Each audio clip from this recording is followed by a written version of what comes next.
On le fait tous les jours, ce geste. Insérer sa carte, ou juste la poser sur un terminal, c'est devenu complètement banal. Mais en réalité, derrière cette simplicité se cache une conversation secrète et ultra rapide. Une véritable négociation entre la puce de la carte et le terminal qui, en une fraction de seconde, va décider si le paiement est accepté ou refusé. Alors que se passe-t-il vraiment pendant ce court instant? Quel est ce langage secret qui permet à cette conversation de se dérouler en toute sécurité? C'est justement ce qu'on va décortiquer ensemble. Pour comprendre cette discussion, il faut d'abord savoir une chose essentielle. Elle a son propre langage. Ce n'est ni du français, ni de l'anglais, c'est une langue universelle, standardisée, qui a été conçue exprès pour ça, pour que n'importe quelle carte à puce puisse parler à n'importe quel terminal dans le monde. Et ce langage, eh bien, il a un nom, l'APDU, pour Application de Protocol Data Unit. Chaque message qui est échangé est un APDU. Il faut voir ça comme les mots et les phrases de cette discussion. Et comme c'est une norme internationale, une carte peut discuter avec un terminal à Paris, à Tokyo ou à New York sans aucun problème de traduction. En fait, la structure de ce dialogue, elle est super simple. C'est un jeu de questions-réponses. Le terminal pose une question, qu'on appelle une commande APDU ou CAPDU, et la carte y répond avec une réponse APDU ou RAPDU. Question, réponse, CAPDU, RAPDU. C'est ce rythme qui va orchestrer toute la transaction du début à la fin.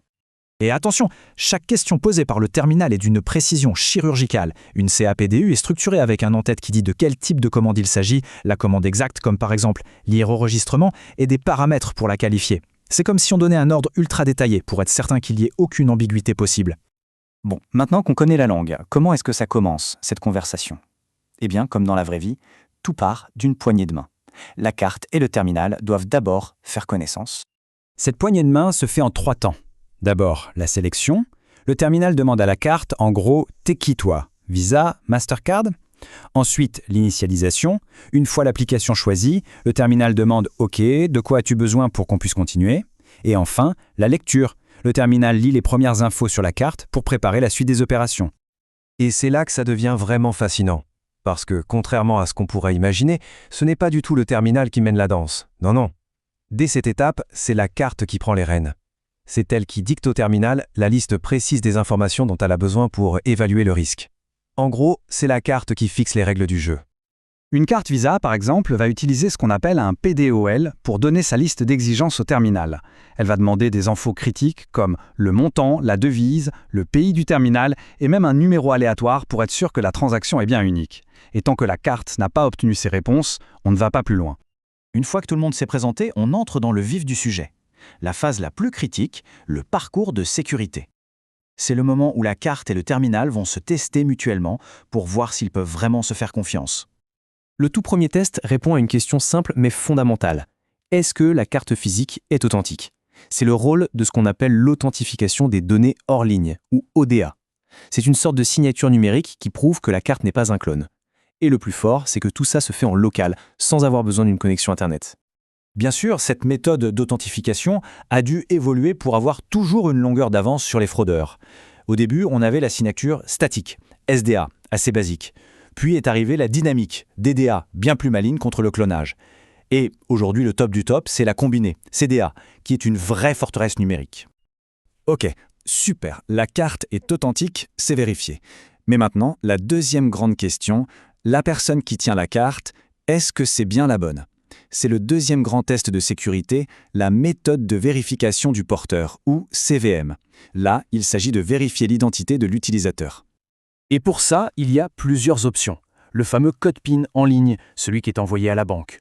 Ou alors le PIN hors ligne, bien plus rapide, où c'est la puce elle-même qui fait la vérification. Il y a aussi la signature, même si on la voit de moins en moins. Et bien sûr, pour les petits paiements sans contact, hop, pas de vérif du tout pour aller plus vite. Il faut savoir que pendant que tous ces tests se déroulent, le terminal, lui, il prend des notes. Il tient un journal de bord super méticuleux qu'on appelle le TVR, les résultats de la vérification du terminal. On peut voir ça comme le casier judiciaire de la transaction. La moindre petite anomalie, le moindre drapeau rouge, tout est consigné là-dedans. On arrive maintenant au clou du spectacle, le moment de vérité. Après toutes ces vérifications, la carte va enfin rendre son verdict. Et elle va le faire avec une signature numérique qui est absolument impossible à contrefaire. Cette signature, c'est le cryptogramme d'application. La puce prend tout en compte. Le montant, le pays, les résultats du fameux TVR. Elle mouline toutes ces infos, fait sa propre analyse de risque et pouf, elle génère ce cryptogramme. C'est sa décision finale, et il n'y a que 3 issues possibles. Première possibilité, la carte génère un certificat de transaction, ou TC. C'est un oui franc et net. La carte estime que la transaction est assez sûre pour l'approuver elle-même, hors ligne. La transaction est terminée, acceptée. Deuxième possibilité, la carte génère un ARQC. Alors là, le message, c'est plutôt « j'ai un doute, je préfère demander l'avis du patron ». C'est la situation la plus courante. La carte transmet les décisions à l'émetteur pour qu'il donne son autorisation en ligne. Et enfin, la troisième et dernière issue, l'AAC. Là, c'est un non catégorique. C'est niet.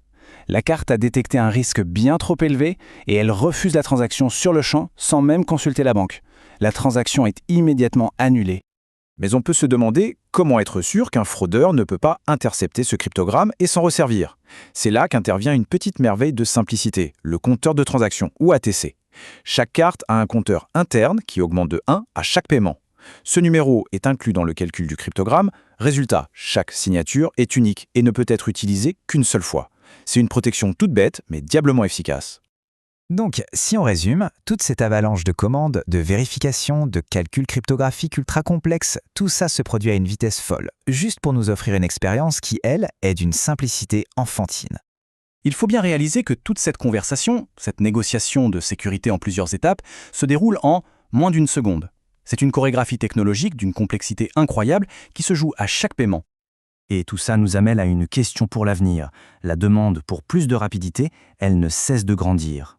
Alors comment continuer à faire évoluer cette conversation silencieuse pour qu'elle reste à la fois instantanée et complètement inviolable face aux menaces de demain?